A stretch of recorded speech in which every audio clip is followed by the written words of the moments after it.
Success plus BPSC TRE 3.0 style vlogs किसू exam times BPSC TRE में आपका स्वागत है। गाइज आज हम लोग बात करेंगे शीत साहित्य। उसके पहले मैं आपको जो है एक जुनून जोश से भरने वाली कुछ बातें मैं कहूँगा। जीवन एक खेल है, जीवन एक खेल है। इसे जितना बढ़िया से खेलेंगे इसकी जीत उतना ही बढ़िया से मिलेगी। जीवन एक खेल है, जीवन एक खेल है। इसे जितना बढ़िया समझदारी से खेलेंगे जीत भी उतना ही शानदार होगी। जीवन एक खेल है, जीवन एक खेल है। इस खेल को जितनी बढ़िया से खेलेंगे इसकी जीत उतना ही शानदार होगी। तो उसी कथन के साथ मैं आज आपका शुरू कर रहा हूँ सिद्ध साहित्य। जो सिद्ध साहित्य जो देखने को मिलता है नालंदा के क्षेत्र में ज़्यादा हमें दिखाई देता है।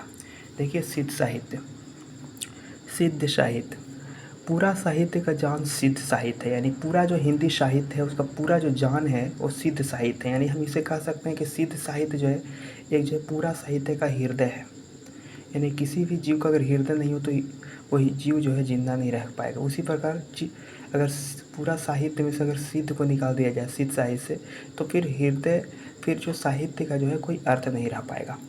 तो यह बौद्ध धर्म का एक शाखा है। सिद्ध साहित्य जो एक बौद्ध धर्म का शाखा है। ईसा के पहली शताब्दी में कनिष्क के शासन में बौद्ध धर्म दो संप्रदायों में बंट गया, जिसमें एक हीनयान और एक महायान विकसित हो गया। हीनयान जो है कम विकसित था, महायान ज़्यादा विकसित था। हीनयान में जो है बौद्ध धर्म के वे अनुयायी आते हैं जिन्होंने महात्मा बुद्ध के उपदेशों को लेकर बौद्ध धर्म का प्रचार करते थे। हीनयान कहलाते थे। इसे बौद्ध धर्म का चिंतन पक्ष कहा जाता है। यानी हीनयान को जो है चिंतन पक्ष कहा जाता है।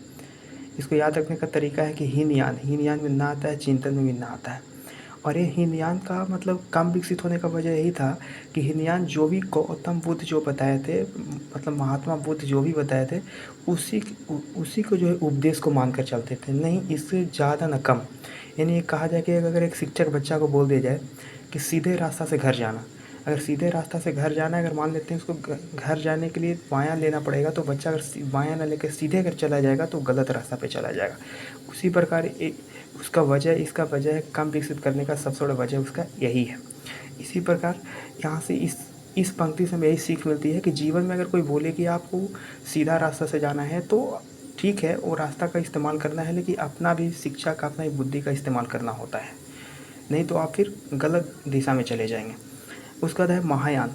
इस बौद्ध धर्म के वे अनुयायी आते हैं जिन्हें महात्मा बुद्ध के उपदेशों का सहारा लेकर उसकी व्यवहारिक का व्याख्या करने लगे और वह अनुयायी महायान कहलाए। यानी महायान क्या करते थे कि गौतम बुद्ध का उपदेश लेकर के और कुछ अपना भी उपदेश जोड़ करके, यानी उसको बढ़ा चढ़ा करके इसको ज़्यादा विकसित करने का काम किया।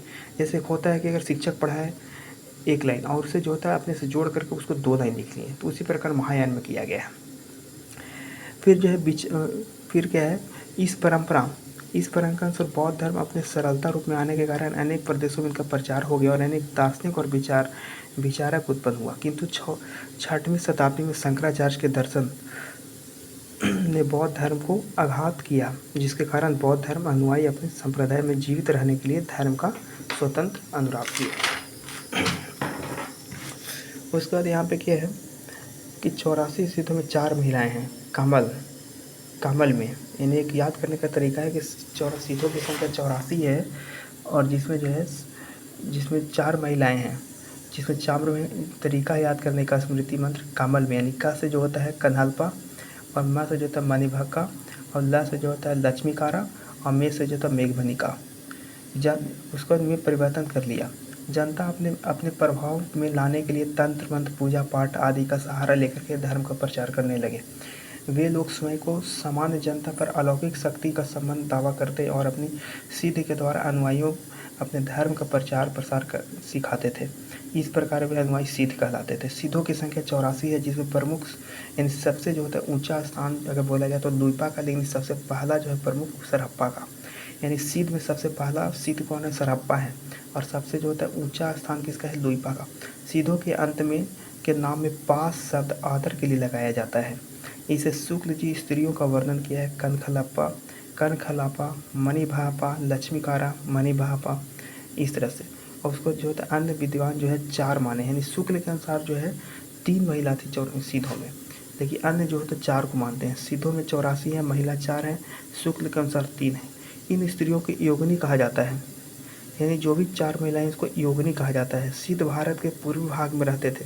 सिद्धों में सभी जातियों के धर्म लोग रहते थे, यानी सिद्ध में जो है सभी धर्म के लोग यहाँ पे रहते थे।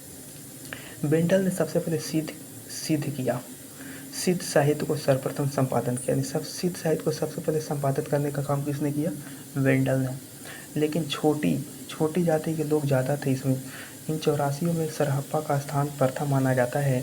सिद्धों के रचना सर्वप्रथम संकलन हरप्रसाद शास्त्री ने बौद्ध गाथाओं के नाम से किया, बैंगला अक्षर में किया। यानी सिद्ध रचना चर्या व दोहा पद के नाम से जानी जाती है। सिद्ध साहित्य का सर्वप्रथम संपादन पश्चात बेंटल ने किया। मुनिदत्त अजय बद्रिज ने सिद्धों की भाषा को संध्या भाषा कहा। शुक्ल जी ने लुइपा को पहला स्थान दिया क्योंकि वे अपने साधना में सबसे बड़े थे, जबकि प्रथम सरहप्पा थे। राम कुमार वर्मा तथा राहुल शंकर सप्रमा का हिंदी का प्रथम सिद्ध कई माना है। राहुल शंकर ने हिंदी काव्यधारा में 18 सिद्धों की रचनाएं प्रकाशित की है। रचना श्री बच्चन सिंह के साहित्य को तांत्रिक बौद्ध साहित्य भी कहते हैं और सिद्ध साहित्य भी कहते हैं। एक यूपी टीजीटी 2021 का क्वेश्चन है कि ब्रजयानी सिद्धों की पुस्तक रत्नाकर जोपम कथा लिखे हैं। थैंक्स।